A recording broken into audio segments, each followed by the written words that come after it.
آپ پڑھے نا محنت آپ کرے نا گھر پوٹ ستری واٹے تا 40 سال دی کے بچپن میرا ادھر ہی گزرا ملتان کی گرمی اور ٹھنڈک کا جب بھی نام آئے تو پرانے لوگ آج بھی ایک ہی چیز یاد کرتے ہیں، ڈکرے والا فالودہ۔ یہ کوئی عام فالودہ نہیں، یہ ملتان کی پرانی سڑکوں اور روایتی ذائقوں کی پہچان ہے۔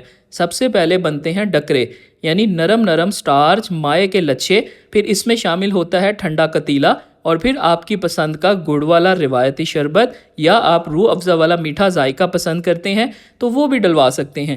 یہ وہ ذائقہ ہے جو صرف ملتان کی گلیوں میں محسوس ہوتا ہے، نہ کوئی بڑی دکان، نہ بڑی برانڈنگ، بس برسوں کا تجربہ اور خالص ذائقہ۔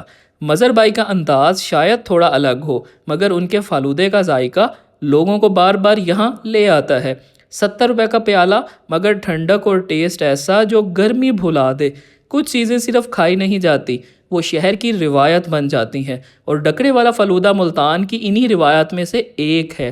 اگر آپ واقعی ملتان کے اصل سٹریٹ فلیور کو محسوس کرنا چاہتے ہیں تو اس جگہ کو ضرور ٹرائی کریں۔ مظہر عباس صاحب کتنے عرصے تو یہ فالودہ لینے پہ ہو؟ اے ساگو 20 سال دی کے ایک سال آپ پڑھے نا محنت آپ کرے نا گھر پوٹ ستری واٹے تا 40 سال دی کے بچپن میرا ادھر ہی گزرا۔ بابا جی گوڑ پینے ہیں، گوڑ پا کے اور پل دا ڈبا پینے ہیں، ان دی میل کٹے نے، باقی کوئی شے نہیں۔ اللہ دا نام ہے، محمد دے کلمہ ہے۔ جھوٹ مارن دے لعنت تا مومن ہے، ایسے جھوٹ نہیں مرے دے۔